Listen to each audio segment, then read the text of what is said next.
Création de Bnei Adam. Pourquoi la Torah s'exprime dans le langage des hommes?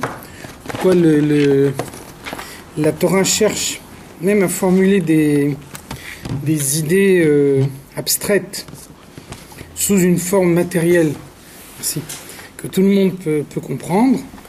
Les shacher et haozen maché ichola lishmoa. C'est un moyen de faire entendre à l'oreille ce qu'elle peut entendre. Donc vous voyez clairement exprimé l'idée qu'on a vue au préalable à plusieurs reprises. On ne peut comprendre quelque chose qu'on ne comprend pas que en référence avec quelque chose qu'on comprend déjà. Et donc, si la Torah avait une formulation uniquement abstraite, alors qu'un homme vit dans un environnement concret, avec un champ de perception concret, alors il y aurait une impossibilité de comprendre la Torah.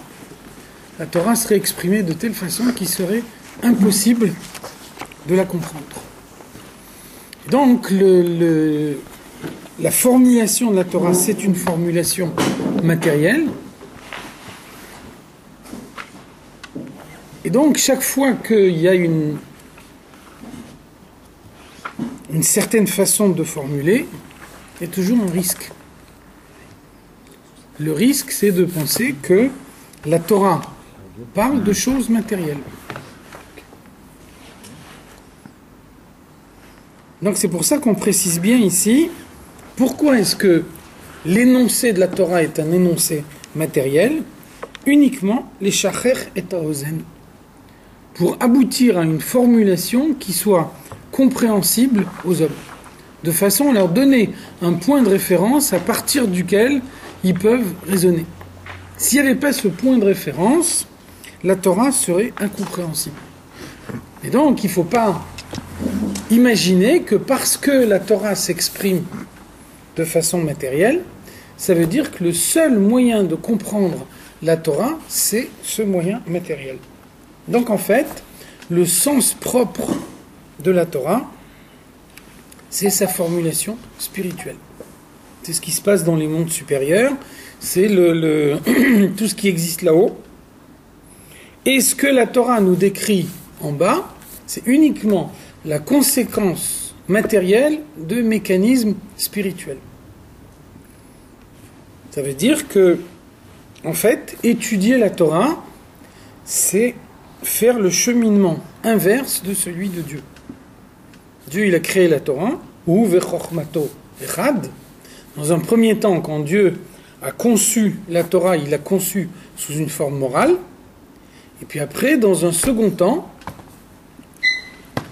la Torah qu'il a conçue moralement, il lui a donné une forme matérielle de façon à ce que les hommes puissent y avoir accès. Les hommes, ils font exactement l'inverse, c'est-à-dire qu'ils ont accès à la formulation matérielle de la Torah, et c'est la formulation matérielle qui leur permet de remonter vers la formulation spirituelle. Qu'est-ce qu'on voit? Que la Torah, c'est le plan d'architecte de la création, et on voit que finalement, le monde a été créé exactement de la même façon. Dieu a créé des mondes spirituels, et puis ensuite, à la fin des mondes spirituels, il a introduit le monde matériel. Les hommes vivent dans un environnement matériel, ils utilisent les objets matériels qui les entourent pour servir Dieu. Lorsqu'un objet matériel est utilisé pour le service de Dieu, il remonte du matériel au spirituel. Donc vous voyez le même schéma, le même processus dans les deux cas. Dieu va du spirituel vers le matériel, et ensuite les hommes remontent du matériel vers le spirituel. Avec la différence que quand les hommes remontent du matériel vers le spirituel, on ne remonte pas au point de départ, mais on remonte plus haut que le point de départ. Parce qu'entre-temps, il y a l'effort des hommes, entre-temps, il y a le fait que l'homme il a le libre arbitre, pour lui le service de Dieu n'est pas une évidence, ça suppose une lutte, un effort moral de sa part. Donc cet effort moral, il apporte une plus-value à cette réalisation qui fait qu'au moment où on remonte du matériel vers le spirituel, on remonte plus haut que ce qu'on était avant la descente. Et donc finalement, chaque descente se justifie par l'importance de l'élévation qui en résulte par la suite. La descente n'est pas une descente quand elle est le prélude à l'élévation.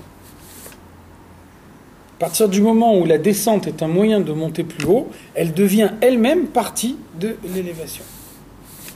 Vous connaissez l'exemple qu'on cite toujours dans la Chassidoute. Quelqu'un prend son élan pour courir plus vite. Donc prendre son élan, ça veut dire reculer. Donc a priori, reculer, ça veut dire aller dans la direction opposée de celle où on veut aller. Concrètement, qu'est-ce qu'on voit? Que quelqu'un qui recule de cette façon, ça lui permet, au moment où il redémarre, de pouvoir redémarrer plus rapidement. Dans ce cas-là, le recul n'est pas considéré comme un recul, mais il devient un prélude à la course, un prélude à l'avancement. Donc c'est comme ça qu'il faut comprendre toute formulation matérielle de la Torah, qui est uniquement une apparence. En réalité, la Torah nous parle de phénomènes spirituels. Excuse-moi, quand on dit que les Chachmei Emet, ils ont eu le Réchout, c'est-à-dire qui leur a donné le Réchout? C'est quoi? Les Chachmei Emet sont des gens qui ont Ruach HaKodesh, des gens qui ont une inspiration divine. On parle de Rabbi Shimon Bar Yochai, À l'époque de Rabbi Shimon Bar Yochai, l'accès à Chokhmat HaEmet était réservé. Et donc les Chachamim du Moyen-Âge pensaient que le moment n'était pas venu d'enseigner le Pnimiut HaTorah publiquement, parce que remonter du matériel vers le spirituel, ça suppose un degré d'abstraction que pas tout le monde est capable d'avoir. Et donc la Chassidoute, il n'y a pas ces anthropomorphismes qu'on trouve dans la Kabbalah? Il y a, bien sûr. Hein. Mais déjà à l'époque du Harizal, c'est-à-dire 400 ans avant la Chassidoute, le Harizal a dit « Mitzvah legalot zot ha-chokhma ». Donc c'est à partir du Harizal qu'il y a eu un changement. On trouve que le Harizal, c'est le premier qui fait un enseignement systématique de la Kabbalah. Donc la Kabbalah, elle doit être enseignée publiquement. Pnimiut HaTorah doit être enseigné publiquement. Même Rabbi Shimon Bar Yochai l'annonce dans l'introduction du Zohar. On dit que le Mashiach viendra quand Ravia de Alma, les enfants du monde, étudieront le contenu de ce livre. Donc à l'époque de Rabbi Shimon Bar Yochai, ça paraissait inconcevable. Donc les trois étapes, c'est Rabbi Shimon Bar Yochai qui a fait descendre Pnimiut HaTorah dans le monde, le Harizal qui en a donné un enseignement systématique, mais dans un premier temps pas nécessairement accessible à tout le monde, et la troisième étape, c'est le Baal Shem Tov qui a fait que tout le monde puisse avoir accès à Pnimiut HaTorah. Et donc il faut bien comprendre, il faut bien souligner, la Chassidoute n'est pas de la Kabbalah. Elle traite des mêmes notions, elle présente les mêmes notions, mais la Chassidoute n'est pas de la Kabbalah. Il y a une différence fondamentale, c'est que la Kabbalah s'adresse uniquement à une élite à la fois au sens du service de Dieu et au sens des connaissances de la Torah. La Kabbalah n'est pas le fait de tous, c'est pas n'importe qui peut étudier la Kabbalah, pas n'importe qui a le droit de s'arroger le titre de Mekoubal, alors que la Chassidoute s'adresse à chacun. Donc même si on traite des mêmes notions, mais la Kabbalah les exprime de telle façon que c'est seulement celui qui a l'élévation morale qui peut comprendre ce que ça veut dire. Si quelqu'un ne comprend pas réellement ce qu'il étudie, on peut aboutir à des drames, alors que la Chassidoute est exprimée de telle façon que tout le monde peut la comprendre. Donc il n'y a pas de risque de mauvaise interprétation. La Chassidoute, elle dit clairement ce qu'elle a à dire, et elle le dit en le formulant de telle façon que tout le monde puisse le comprendre. Donc il n'y a pas de barrière, il n'y a pas de sélection, c'est une différence fondamentale. Lechach, nitan reshut lechochmei haemet, ledaber besfirot bederech mashal. C'est ce qui nous explique que on voit que la Torah a recours systématiquement à l'allégorie. Et donc, des fois, on peut même imaginer que cette allégorie, elle soit réductrice. Vous voyez que, par exemple, l'émanation de Dieu dans le monde, on l'appelle or. Or, ça veut dire une lumière. Quand on parle de lumière, on parle de lumière au sens matériel. La lumière, c'est ce qui est émis matériellement par un luminaire, par une source de lumière. Donc vous voyez bien que, à force de parler de Or Ensof, la lumière de l'Ensof, on peut imaginer que l'Ensof, Dieu, c'est finalement une source de lumière. Donc là, il y a bien un recours, un anthropomorphisme, ou en tout cas à une présentation matérielle des choses. Malgré tout, on voit que les Chachamim de la Kabbalah utilisent systématiquement ce genre de représentation. Or, Keli. Keli, ça veut dire un récipient, un verre, une assiette. Donc vous voyez toute la distance qu'il peut y avoir entre une assiette, une marmite, et puis le Keli d'une sphira. Donc pourquoi les Chachamim de la partie profonde de la Torah se permettent ce genre de formulation matérielle, avec le risque qu'elles peuvent avoir, avec non seulement le risque d'une vision réductrice des choses, mais aussi et même surtout le risque de penser que la Torah, elle donne avant tout un enseignement matériel. Donc pourquoi on prend ce risque? Donc la réponse, c'est que on n'a pas d'autres moyens de faire en sorte qu'on puisse comprendre la Torah. Si la Torah nous était enseignée de la manière dont elle est dans sa source, personne ne la comprendrait, elle échapperait à la perception de tout le monde, parce qu'on ne serait pas capable de l'introduire dans notre champ de perception. On ne trouverait rien dans notre champ de perception qui nous permettrait de comprendre la Torah. Donc finalement, avoir recours à une image, à une allégorie, c'est un moyen d'introduire,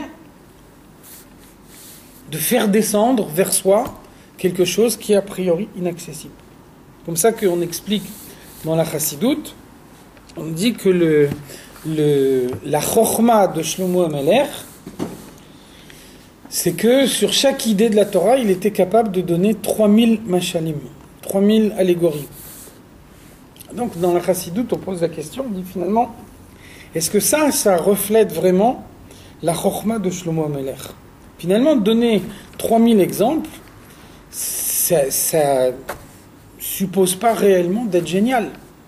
N'importe qui est un peu imaginatif, même si il n'est pas Shlomo HaMelech, il peut arriver en développant, il peut arriver à développer 3000 images sur une même idée. C'est beaucoup, mais ça veut dire que c'est pas quelque chose qui nous paraît insurmontable au point qu'on puisse dire ça c'est Shlomo HaMelech, ça c'est la Chochma de Shlomo HaMelech que personne n'est arrivé à égaler, qu'on appelle la Chacham Mikol Adam, celui qui était le plus sage de tous. Donc qu'est-ce que ça veut dire? Ça veut dire que Shlomo HaMelech, il enseigne une idée abstraite et personne ne comprend ce qu'il veut dire. Alors il donne une première image. À ce moment-là, on comprend ni l'idée, ni l'image, ni le rapport entre l'idée et l'image. Et à ce moment-là, il donne une deuxième idée, et là on comprend ni l'idée, ni la première image, ni la deuxième image, ni le rapport entre l'idée et la première image, ni le rapport entre la première image et la deuxième image. Et c'est seulement quand il arrive à la 3000e image qu'on arrive à comprendre le rapport de la 3000e avec la 2990e et ainsi de suite jusqu'au début. Donc c'est ça la Chochma de Shlomo HaMelech. Il prend une idée dans toute son abstraction, et donc quand l'idée est dans toute son abstraction, elle échappe totalement à la perception des hommes, et donc il y a 3000 étapes de matérialisation d'une idée abstraite. Et c'est seulement quand on arrive à la 3000e étape qu'on peut arriver à saisir toutes les étapes précédentes. Donc là on parle de Shlomo HaMelech, mais donc tous les Chachamim de la Kabbalah, c'est-à-dire tous ceux qui enseignent une partie de la Torah qui a une formulation abstraite, tous ont recours à la même méthode, même si elle nous paraît réductrice, même si on nous dit vouloir décrire des processus spirituels très élevés par des images très triviales du monde. Il y a un bœuf qui encorne une vache, et donc combien il faut payer au propriétaire de la vache, ça a l'air d'être vraiment des problèmes très très matériels, alors qu'en réalité, la Torah, de cette façon-là, nous décrit des choses spirituelles très élevées. Donc comment on peut se permettre de prendre un processus spirituel très élevé et de l'exprimer matériellement dans le monde en disant « le bœuf a encorné la vache » et combien le propriétaire du bœuf doit payer au propriétaire de la vache. Et donc la réponse, c'est que on n'a pas d'autre moyen de comprendre la Torah.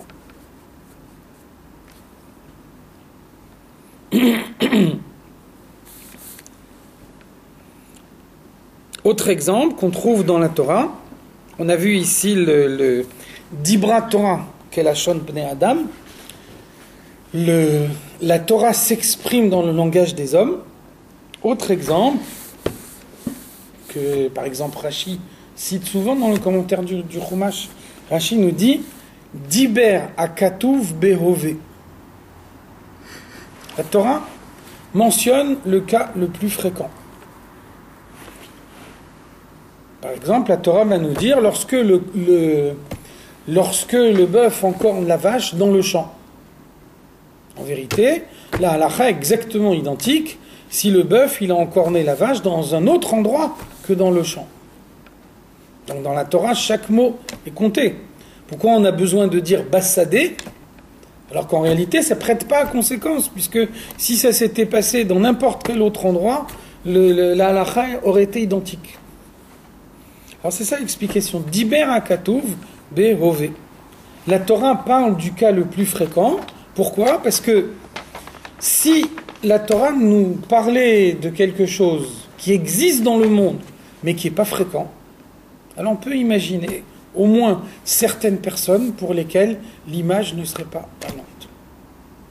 Donc quand on veut enseigner une idée spirituelle, non seulement il faut lui donner une formulation matérielle pour qu'elle devienne compréhensible, mais il faut également que cette formulation matérielle soit familière, de façon à être le plus expressif possible, à enseigner l'idée de la manière la plus claire possible.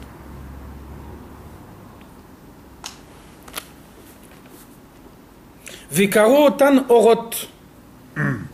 Donc les Chachamim de la Kabbalah, quand ils parlent de l'émanation de Dieu dans le monde, ils parlent de orot, des lumières.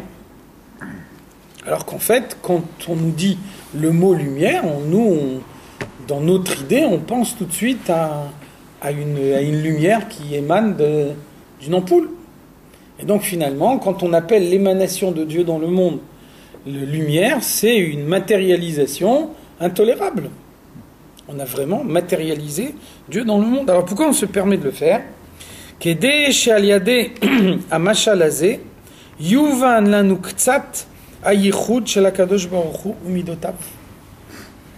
C'est parce que, en ayant recours à cette image, on peut arriver à comprendre de quelle manière Dieu est unifié avec ses midot. On a vu longuement dans le chapitre précédent qu'en fait, la manière dont Dieu est unifié avec ses midot, ça échappe complètement à notre perception. Quand on dit qu'un bûcheron a coupé un arbre avec une hache, on a tout de suite dans la tête le fait que le bûcheron et la hache, c'est deux choses différentes. Donc ça veut dire, logiquement pour nous, quand on dit que Dieu crée le monde par ses midot, que les 6 jours de la création correspondent aux 6 midot, l'idée qui nous vient à l'esprit, c'est que les midot sont des instruments dans la main de Dieu. Des instruments dans la main de Dieu, ça veut dire séparés de Dieu. Donc comment est-ce qu'on peut utiliser un instrument pour réaliser un certain travail et qu'en même temps cet instrument soit une partie de soi-même ? On n'a pas de réponse. Donc qu'est-ce qu'on fait ? Eh bien, on utilise toutes les images qui peuvent nous permettre de saisir tout ce qu'on peut saisir, en sachant qu'une compréhension véritable, on n'y arrivera jamais. Shehi bederach mashal ke'en yichud or hashemesh shebetoch guf kadur hashemesh im guf hashemesh shenikra ma'or. Donc vous voyez bien l'image de la lumière. Lorsque la lumière se trouve à l'intérieur du soleil, elle ne s'appelle pas rayon. Quand est-ce qu'elle s'appelle rayon? À partir du moment où elle émane du soleil, elle sort du soleil. Donc finalement, c'est cette image qui fait que l'émanation de Dieu dans le monde est appelée dans la Kabbalah or. Qu'est-ce que ça suggère, cette image du soleil? Le soleil n'a pas besoin de décider d'éclairer le monde.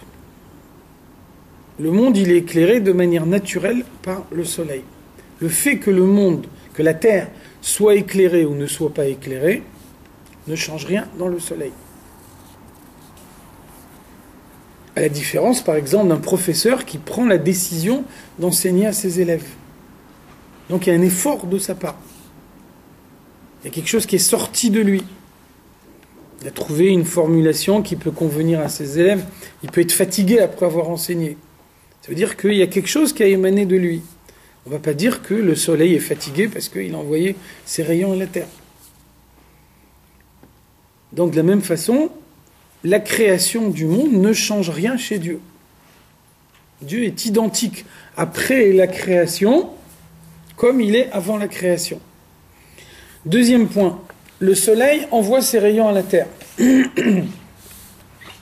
Lorsque le soleil envoie ses rayons à la terre, sa lumière à lui n'est pas modifiée. Le soleil reste identique. On a dit, le professeur, il est fatigué à la fin de son cours. Le soleil n'est pas fatigué, il reste identique. Sa lumière est identique. On ne peut pas dire que parce que des rayons sont sortis de lui, donc maintenant il a moins de lumière qu'au préalable. De la même façon, Dieu crée un monde et le monde ne change rien chez Dieu. Dieu reste identique après la création à ce qu'il était avant la création. Mais le soleil ne décide pas de briller ou pas briller. Voilà. De la même façon, le Dieu n'est pas modifié par la création. Le soleil n'a pas de libre arbitre sur le fait qu'il brille ou pas. Mais ça veut dire que ici, la décision est prise au sens modification. L'absence de décision, c'est pas une absence de pouvoir de décision. C'est une absence de décision effective. Prendre une décision, ça veut dire faire en sorte que la décision soit suivie d'une action. Une action, elle a nécessairement un contre-coup. Un homme, il fait une certaine action, il n'est plus le même que ce qu'il était avant cette action. Un professeur qui enseigne, il n'est pas le même après son enseignement que ce qu'il était avant. Un ouvrier qui fait un certain travail, il n'est pas le même après avoir terminé ce travail que ce qu'il était avant d'avoir commencé ce travail. Donc tout ça, on n'en trouve pas l'équivalent chez Dieu. Donc c'est toutes ces raisons-là qui font que quand on veut définir la relation entre Dieu et le monde, on emploie cette image de lumière et de luminaire. Donc on appelle Dieu Ensof et on appelle l'émanation de Dieu Or Ensof. Donc vous voyez bien que on utilise cette lumière pour suggérer toutes ces idées-là. Mais en fait, c'est uniquement une image. Une image qui nous décrit la réalité jusqu'à un certain point, mais qu'on ne comprend pas réellement. Parce qu'il y a des choses qui nous échappent totalement. De même également, le rayon, il dévoile ce qu'est le soleil exactement. On dit or, mais ein ama or. La lumière est représentative du luminaire. L'enseignement n'est pas représentatif du professeur. On peut imaginer un professeur qui a des connaissances très profondes et qui enseigne à des enfants. Donc il va s'exprimer d'une manière enfantine et il va expliquer des choses très simples. C'est clair que dans ce cas-là, l'enseignement n'est pas représentatif de ce qu'est le professeur. Donc, comparer l'émanation de Dieu dans le monde au soleil, c'est aussi dire que dans le soleil, il y a la totalité de la clarté du soleil qui descend dans le monde, et de la même façon, l'essence de Dieu est perceptible dans le monde. Donc voilà tout ce qu'on arrive à suggérer avec une image matérielle, en sachant qu'il s'agit d'un concept abstrait, non seulement difficile à comprendre, mais même impossible à comprendre. Il y a des choses là-dedans qui nous échappent complètement. Et vous voyez que, en ayant recours à une image, en l'occurrence la relation entre le soleil et son rayon, on arrive malgré tout à comprendre au moins jusqu'à un certain point une idée qui autrement nous échapperait totalement. Donc c'est comme ça qu'il faut interpréter systématiquement les matérialisations qu'il y a dans la Torah. Ce sont des moyens de nous donner accès à des idées qui nous échapperaient complètement s'il n'y avait pas cette formulation.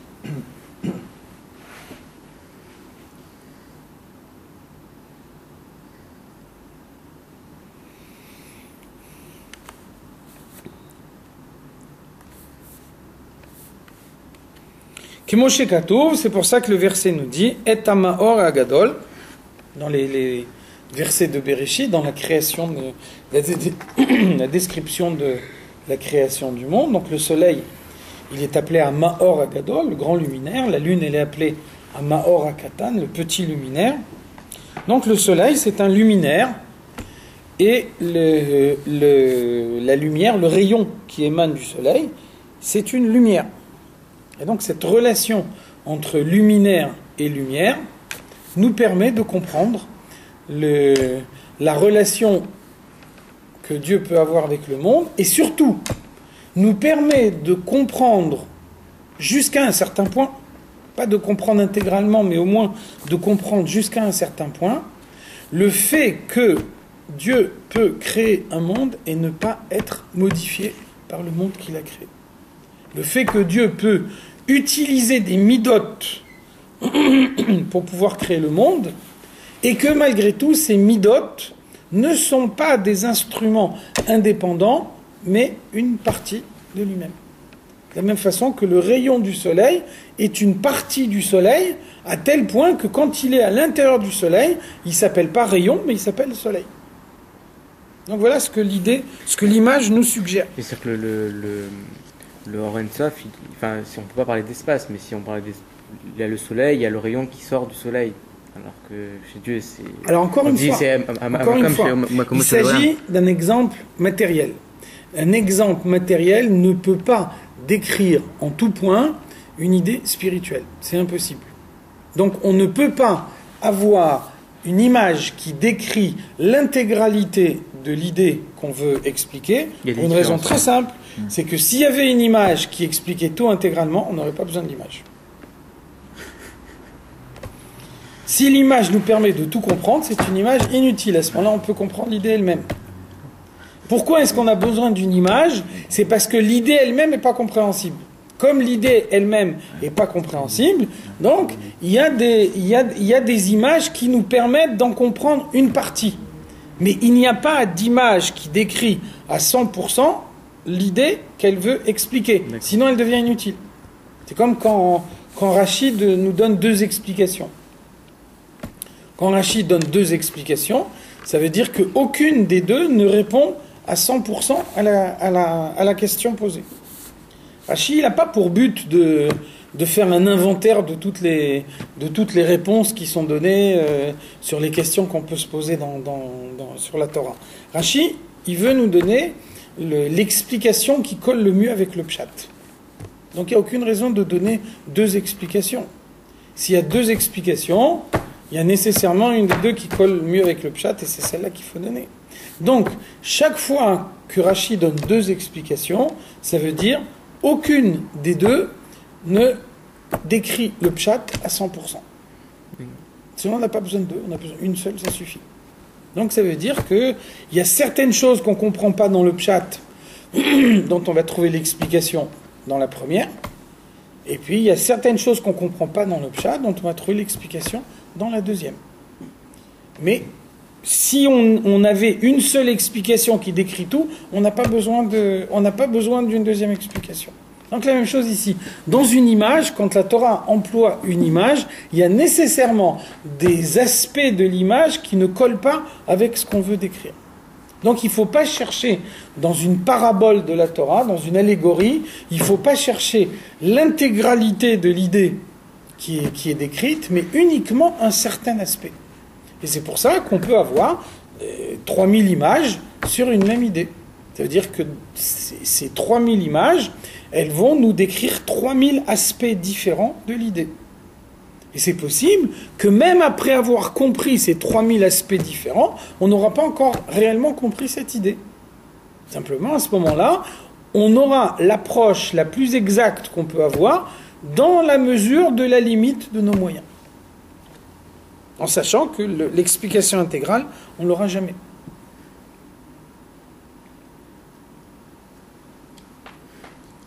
Ve'aziv ve'anitzutz amit pachet ou meir mimeno. Donc, le soleil s'appelle un luminaire, et le reflet, l'éclat qui émane de ce luminaire, nikra or, il s'appelle lumière. Donc on voit bien le rapport entre le soleil et le rayon, on voit bien le rapport entre le luminaire et la lumière. C'est pour nous l'image la plus fidèle de l'émanation de Dieu dans le monde. Il s'agit uniquement d'une image qui ne décrit pas totalement la réalité, et donc il ne faut surtout pas penser que l'émanation de Dieu dans le monde est à proprement parler une lumière. Quand on parle de lumière, quand on dit Or en Sof, il s'agit uniquement d'une présentation imagée des choses. Moshe Katouv, pour ça, le verset nous dit Vaikra Elokim Laor Yom. Qu'est-ce que ça veut dire que le jour s'appelle lumière? Ça veut dire que le jour, c'est le moment où les rayons du soleil parviennent à la terre. Donc il y a des moments où le soleil est caché, il est tourné de l'autre côté, et à ce moment-là, ces rayons ne parviennent pas jusqu'à la terre. Il y a des moments où le soleil est tourné vers la terre, et donc les rayons du soleil vont arriver jusqu'à la terre. Donc par convention, au moment où le soleil éclaire la terre, on appelle ça jour, et au moment où le soleil n'éclaire pas la terre, on va l'appeler nuit. Donc vous voyez que tout ça sont des exemples matériels qui sont là uniquement pour illustrer l'idée qu'on veut essayer de comprendre et qui échappe à notre perception, qui est beaucoup trop spirituelle pour qu'on puisse la comprendre. Lorsque la lumière, donc en l'occurrence le rayon de soleil, se trouve dans sa source, c'est-à-dire Begouf Hashemesh, à l'intérieur de la planète soleil, ou Meyuchad Imo Betachlit Hayichud. À ce moment-là, le rayon du soleil, il est totalement unifié avec le soleil, et quand il est totalement unifié avec le soleil, il ne s'appelle pas rayon, il s'appelle soleil. Et donc, de la même façon, lorsque Dieu envoie sa lumière au monde, et que cette lumière qui parvient au monde, elle est orientée dans une certaine direction, et donc elle va être orientée dans le sens de Chesed, ou orientée dans le sens de Gvura. Cette lumière qui fait un acte de Chesed dans le monde, ou qui fait un acte de Gvura dans le monde, au préalable, avant de réaliser quelque chose dans le monde, elle se trouvait dans l'essence de Dieu. De la même façon que le rayon de soleil, avant de parvenir jusqu'à la terre et à éclairer la terre, il se trouvait dans le soleil, et à ce moment-là, il s'appelait soleil. Quand les rayons sont à l'intérieur du soleil, il n'y a pas de différence entre le soleil le rayon qui va éclairer le pôle sud et le rayon qui va éclairer le pôle nord. Tout ça se trouve englobé dans une entité unique qui s'appelle soleil. De la même façon, on peut imaginer que Dieu envoie dans le monde une lumière qui s'appelle Chesed, il envoie dans le monde une lumière qui s'appelle Gvura, c'est-à-dire que ces deux lumières vont avoir des effets diamétralement opposés dans le monde, et malgré tout, lorsque ces deux lumières se trouvent dans l'essence de Dieu, elles font corps, elles sont identiques. Et donc le fait que les manifestations de Dieu dans le monde soient opposées les unes aux autres ne remet pas en cause l'unité de Dieu.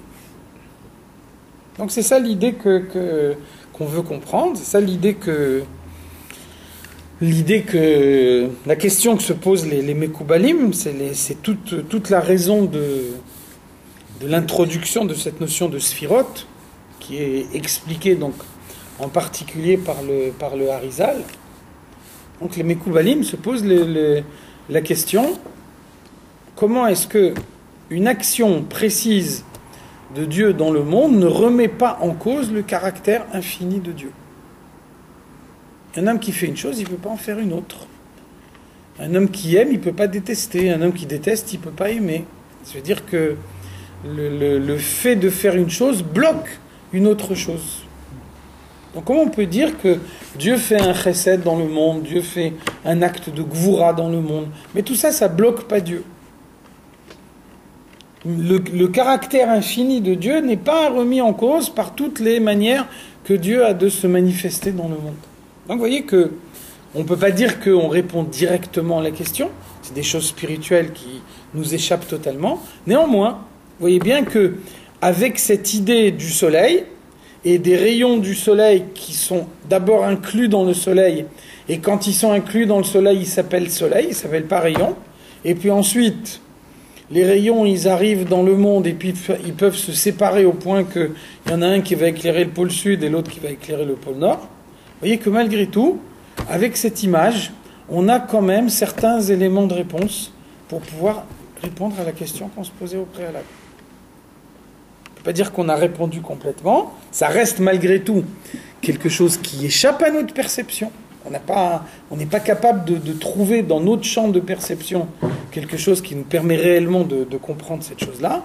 Mais d'un autre côté, vous voyez bien qu'avec cette image du soleil et du rayon, on approche quand même, d'une certaine façon, la compréhension dans la mesure de nos capacités, dans la mesure de ce qu'on est capable de faire.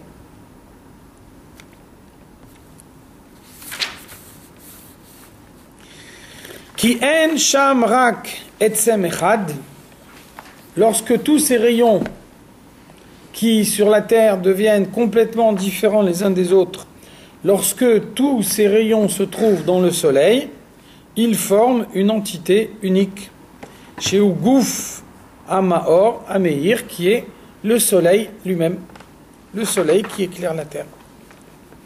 Qui a ziv ve'aor sham etzem echad mamash im Gouf Ameir. À l'intérieur du soleil, il n'y a pas de différence entre le soleil et le rayon. À l'extérieur du soleil, il y a une distinction entre le soleil et le rayon. À l'intérieur du soleil, le rayon lui-même s'appelle soleil. Et ça n'empêche pas que quand le rayon sort du soleil, là il arrête de s'appeler soleil et il commence à s'appeler rayon. Sans pour autant avoir été modifié. Et donc la preuve qu'il n'est pas modifié, c'est que le rayon du soleil, il est représentatif du soleil. En observant le rayon, on peut comprendre ce qu'est le soleil lui-même. Donc il y a l'essence de Dieu. L'essence de Dieu n'est pas modifiée, et malgré tout, Dieu envoie une émanation créatrice au monde. Cette émanation créatrice, elle donne naissance à un monde, et malgré tout, rien n'a été changé. L'unité de Dieu n'est pas remise en cause, le caractère infini de Dieu n'est pas remis en cause. Ve'en lo shum metziut klal bifnei atzmo. Ça veut dire que le rayon qui sort du soleil, qui est représentatif du soleil quand il est à l'extérieur du soleil, ce rayon-là, quand il est dans le soleil, il n'a aucune existence indépendante, il n'a même pas de nom. On ne peut pas l'appeler rayon, on l'appelle soleil. Tout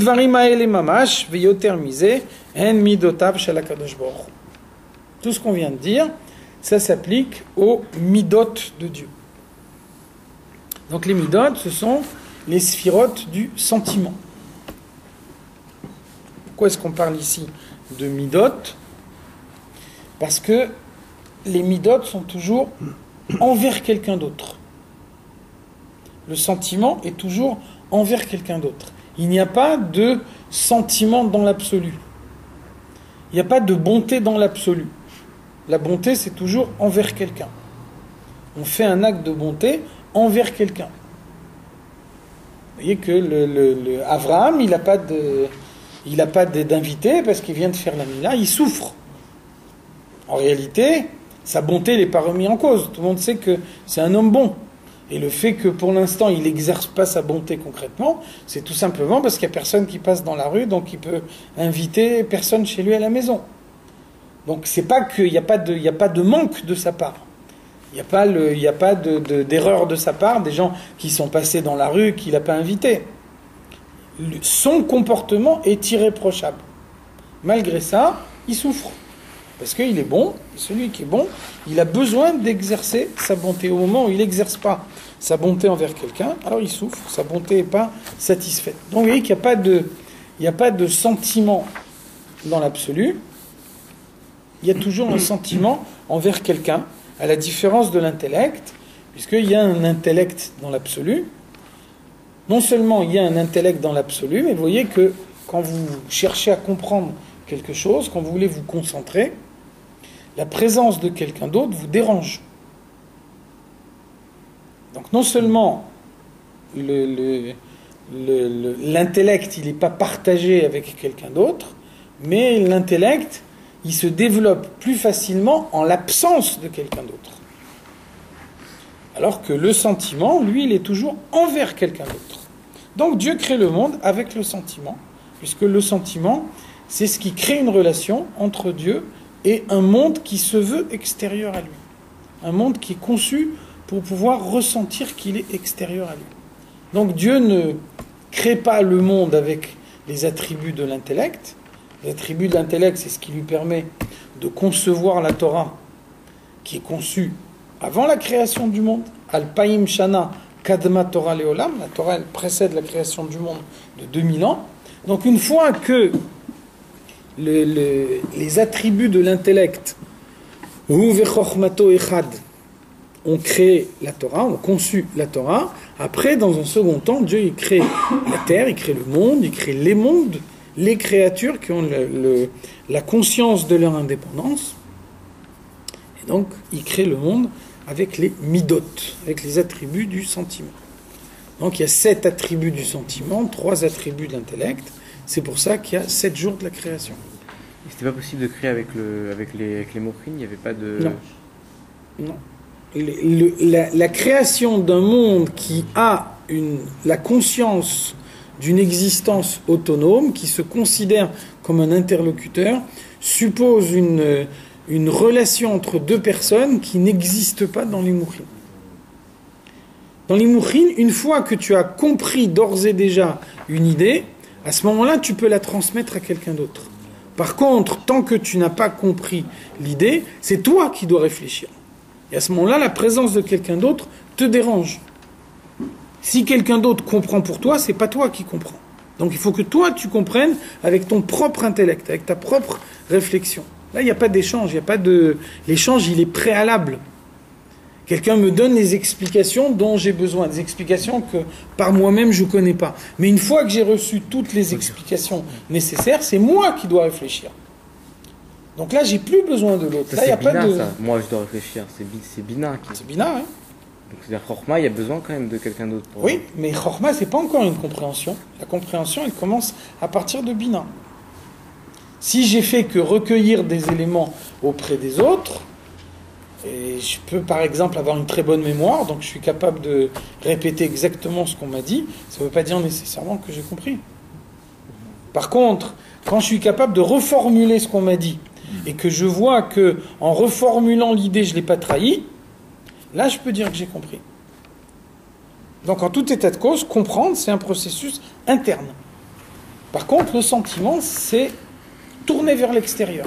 Le sentiment, c'est envers quelqu'un. Donc Dieu crée le monde, il est tourné vers ce qui se vit comme étant un extérieur. Donc il y a 7 attributs du sentiment, c'est pour ça qu'il y a 7 jours de la création. Donc c'est ça l'idée, c'est ça la question qu'on se pose ici.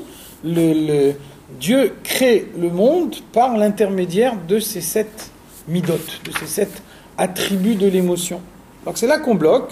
Donc vous voyez que l'image du soleil et du rayon nous a permis quand même d'avancer dans la compréhension de cette idée. Il y a un ouvrier qui a besoin de 7 outils pour faire son travail.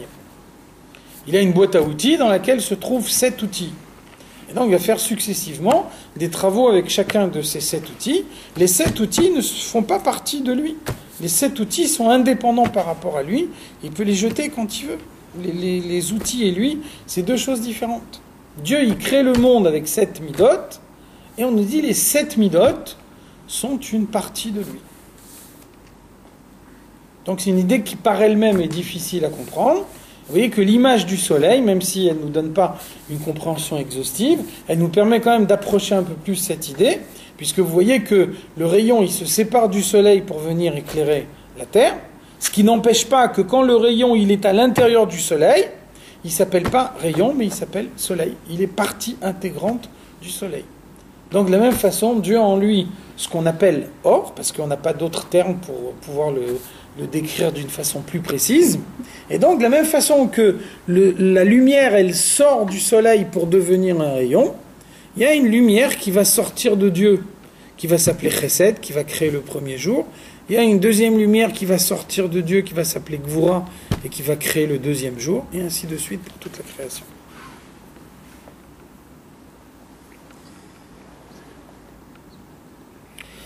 Uretsono vechochmato, la volonté de Dieu, donc la volonté de Dieu c'est plus haut que l'intellect, plus haut que la compréhension. La volonté de Dieu c'est la volonté de créer, c'est la volonté des mitzvot. Et ensuite il y a chochmato, la compréhension, l'intellect, les mouchin. Donc ça c'est la Torah.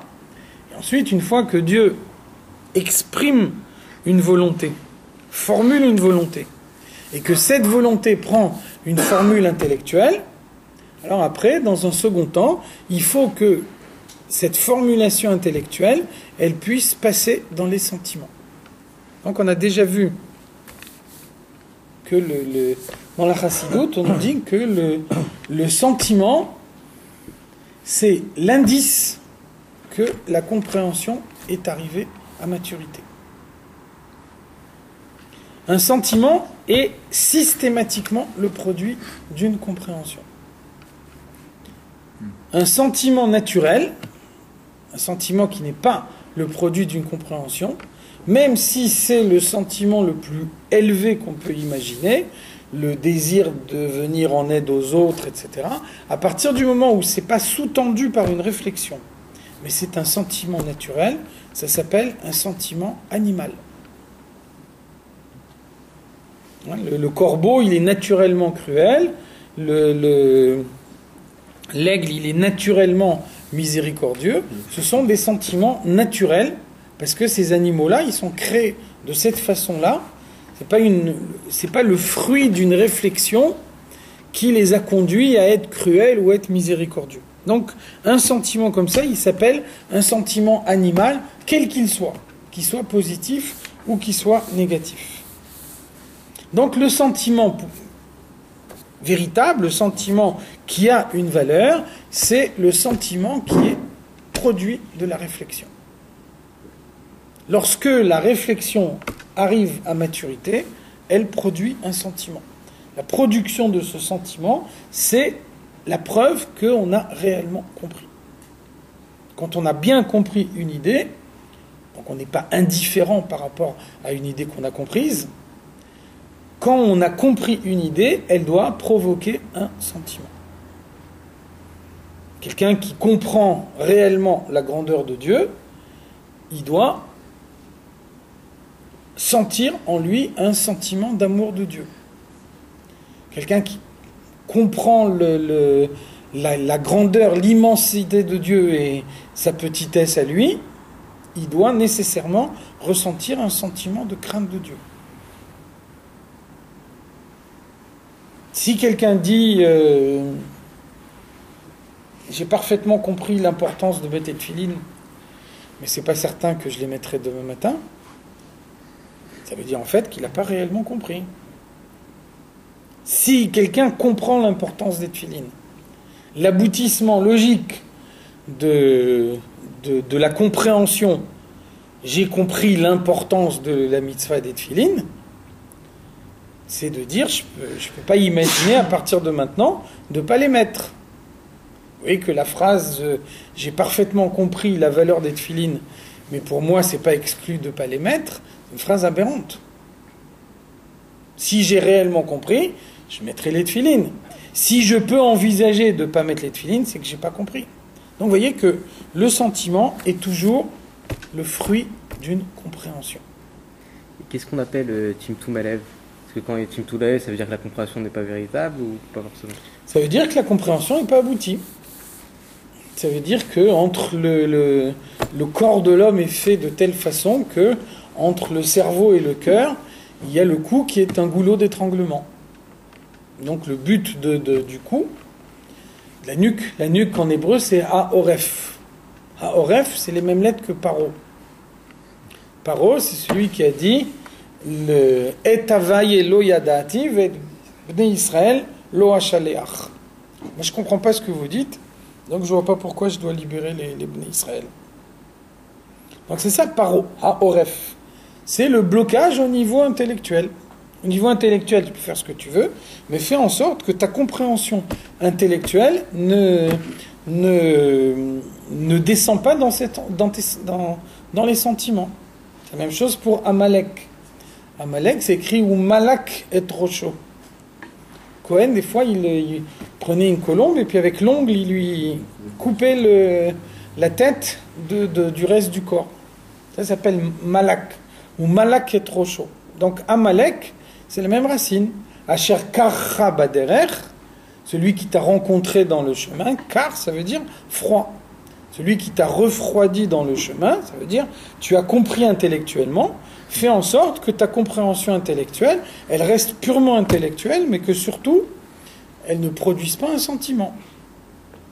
Là, ce sont des accidents de parcours. Et donc, quand il n'y a pas d'accident de parcours, quand tout se passe normalement, si la compréhension a été une véritable compréhension, elle doit donner naissance à un sentiment. La présence du sentiment, c'est la preuve que la compréhension a été une véritable compréhension.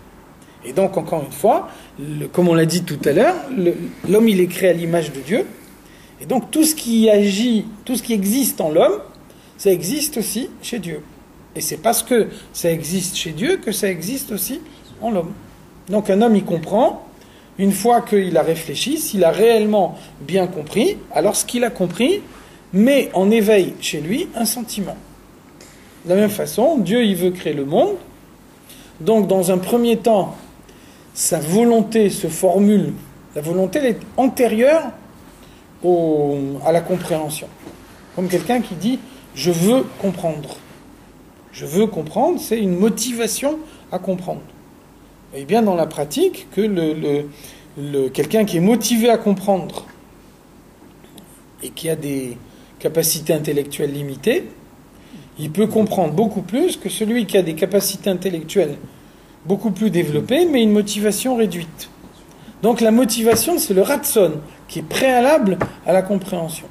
Le ratson, il va entraîner la compréhension. Donc d'abord, il y a un désir, une volonté de faire quelque chose.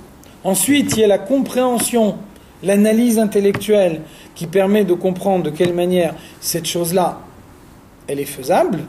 Et ensuite, une fois qu'on a bien analysé, une fois qu'on a pesé le pour et le contre, et qu'on arrive à une analyse claire de la situation, là, le sentiment se met en éveil. Donc Dieu veut créer un monde, il veut régner sur le monde qu'il va créer. Ce que dans la Kabbalah, ça s'appelle le Ratson de Ana Emloch. Je veux régner. Donc Dieu veut régner. Ensuite, donc Dieu conçoit la Torah. Et la Torah, elle fixe les modalités de ce règne. Ensuite, une fois que la Torah elle a fixé ses modalités, alors la compréhension donne naissance à des sentiments. Et donc là, il y a 7 sentiments qui émanent de Dieu et qui créent un monde dans lequel la volonté de Dieu de régner peut se réaliser concrètement. Donc les 7 jours de la création, c'est le dévoilement dans le monde des 7 midotes de Dieu, qui sont la conséquence de sa compréhension, qui sont la conséquence de sa volonté. Donc vous voyez que tout ça exprimé de façon abstraite, ça reste assez difficile à comprendre, alors que malgré tout, quand on parle de rayons du soleil, émanant du soleil, vous voyez que d'une certaine façon, on arrive quand même à comprendre plus facilement.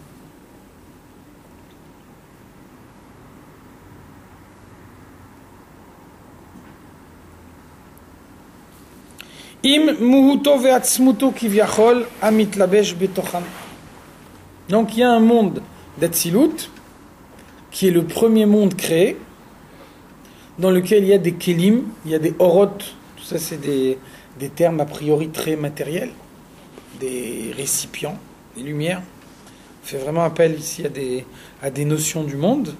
Et donc, qu'est-ce que c'est que ce monde d'Atsilut? C'est le début de la réalisation de cette volonté de Dieu.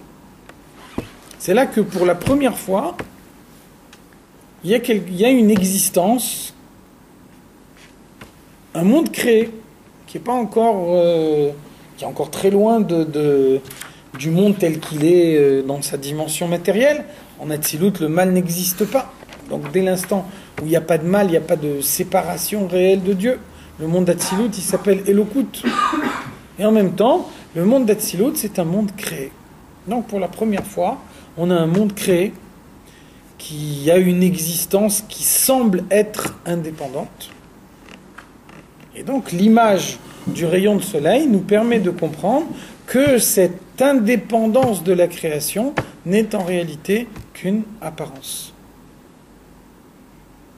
De la même façon que le rayon du soleil est représentatif du soleil, le monde d'Atsilut est représentatif de l'essence de Dieu, au point que la création n'a rien modifié en Dieu. Est-ce que c'est l'origine de cette non-compréhension de ce qui peut se passer avec le monde supérieur Pardon ? Lazara. Est-ce que le fait qu'on est obligé, en fait, pour comprendre et matérialiser, en fait, ces différents mondes qu'on ne comprend pas, et donc on représente finalement par le rayon de lumière, le rayon du soleil et le soleil lui-même, c'est l'origine de la Vodazara. L'origine de la Vodazara, c'est parce qu'en fait, l'homme était incapable de comprendre l'essence de Dieu. L'origine de la Vodazara, c'est un bon sentiment.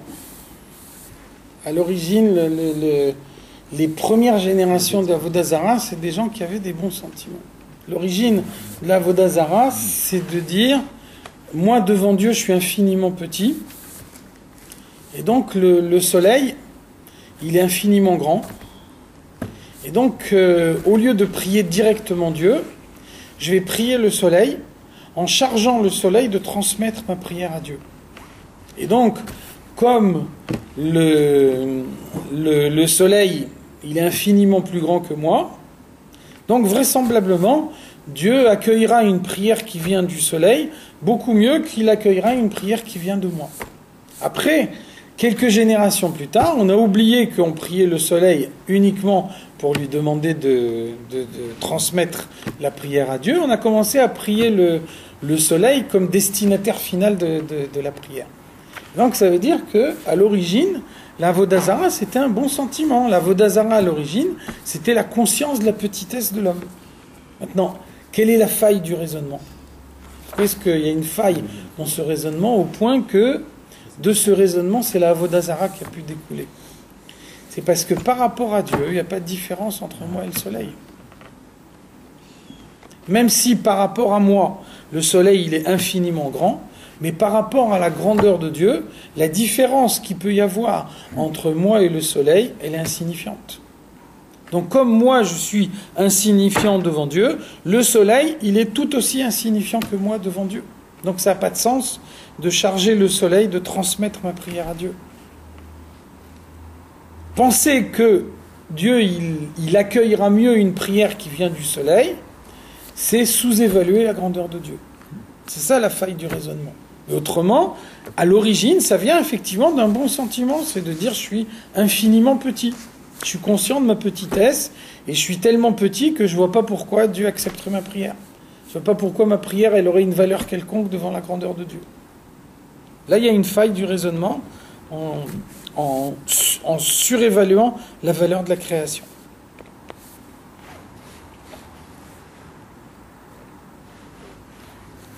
Donc, les lumières, les kélim, qui sont dans le monde d'Atsilut,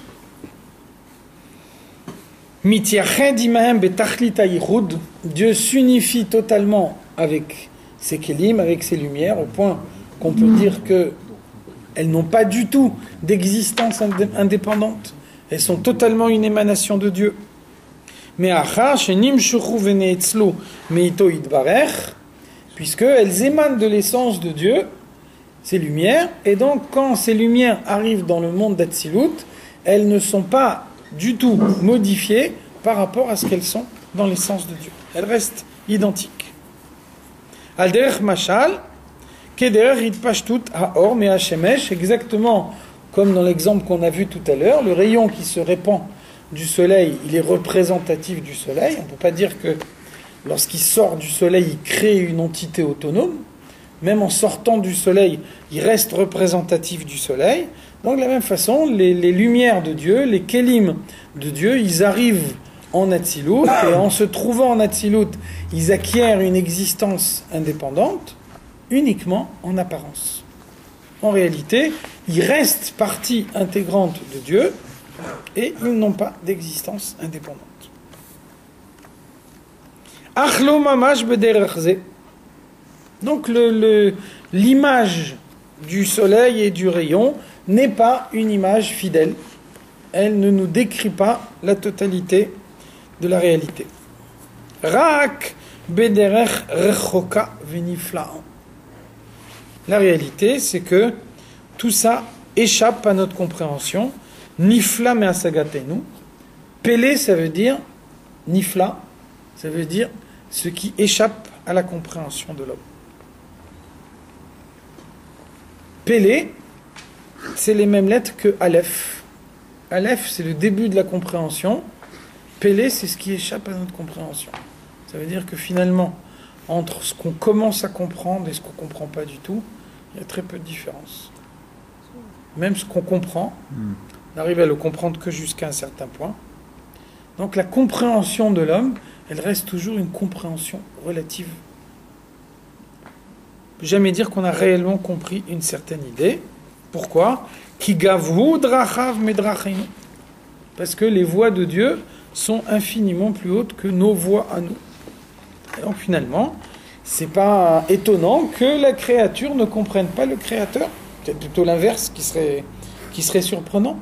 Donc finalement, tout ce qu'on peut faire, c'est essayer de trouver des images qui nous permettent de nous rapprocher de la compréhension dans toute la mesure de ce qui est possible, mais en sachant que comprendre réellement, pouvoir dire j'ai compris Dieu, j'ai compris telle notion de la Torah, on ne peut pas réellement le dire, on ne pourra jamais réellement le dire.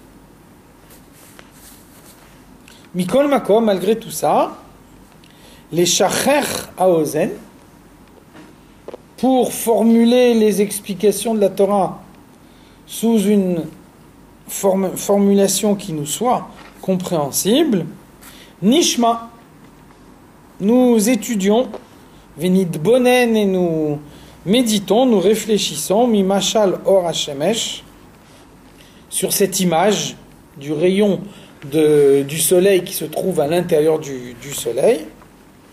Et donc, Amiyucha Dubatel Bimkoro. Donc on voit bien que le rayon du soleil, quand il est à l'intérieur du soleil, il n'a pas de nom du tout. Et donc ça répond à la question essentielle, au moins jusqu'à un certain point. Comment Dieu crée un monde et en même temps, ce monde qui a été créé par Dieu ne prend pas d'existence indépendante par rapport à Dieu. Un musicien, il écrit une musique. La musique, elle existe indépendamment du musicien. Elle peut être jouée par un autre musicien. Le musicien, il meurt, mais sa musique, elle continue à exister. Un peintre, il fait une peinture. Quand il meurt, sa peinture continue à exister. Dieu il crée un monde, mais ce monde n'est pas quelque chose d'indépendant de lui. Le monde que Dieu a créé, c'est une partie de Dieu qu'on ne peut pas distinguer de Dieu lui-même. Donc c'est comme le rayon du soleil qui, quand il est à l'intérieur du soleil, s'appelle soleil. Ve'eno le beshem klal, quand le rayon est dans le soleil, il n'a pas de nom propre, bifne atzmo, il n'a pas un nom indépendant. Ra'ak shem amakor levado. Quand le rayon du soleil se trouve dans le soleil, il s'appelle soleil, point final.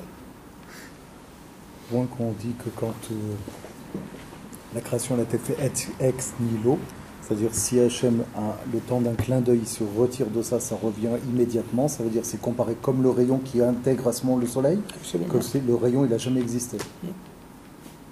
C'est l'idée de ex nihilo. L'idée de ex nihilo, ça veut dire que le néant ne peut pas donner naissance à l'existence. C'est impossible.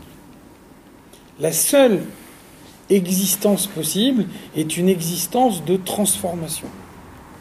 Un musicien, il fait une musique, ça veut dire que toutes les règles de la musique, elles existent déjà avant lui. Lui, il utilise des règles qui existent déjà pour créer une nouvelle musique.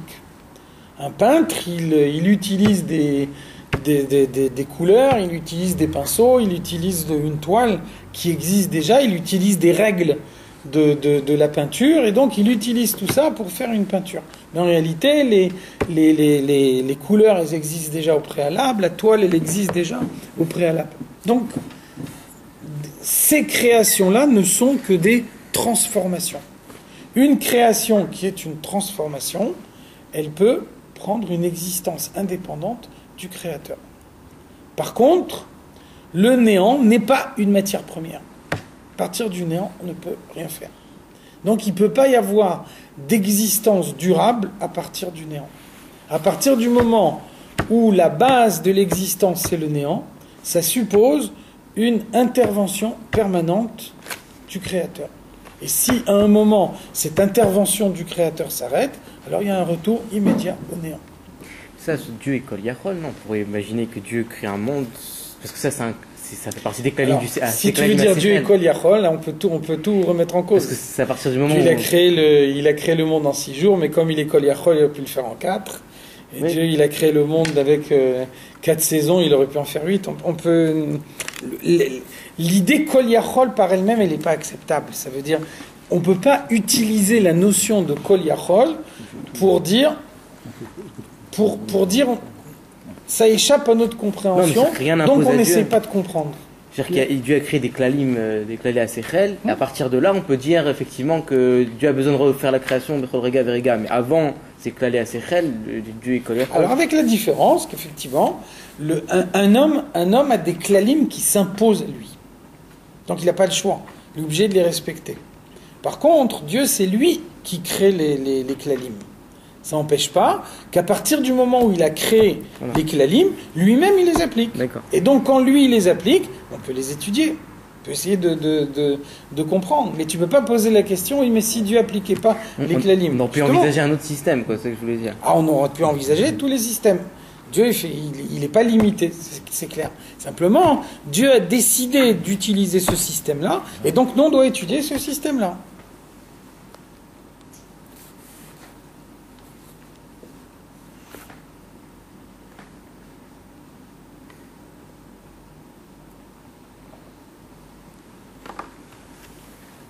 Car, kol midotav shel HaKadosh Baruch Hu, donc toutes les midotes de Dieu, c'est-à-dire toutes les manifestations de Dieu dans le monde, toutes les façons que Dieu a d'intervenir dans la création, urtsono, sa volonté de régner qui est à l'origine de toute la création, vechormato, toute la réflexion préalable, toute la conception de la Torah qui a précédé la création du monde, enan olot Venikraot, Bishmot, Elu, Klal.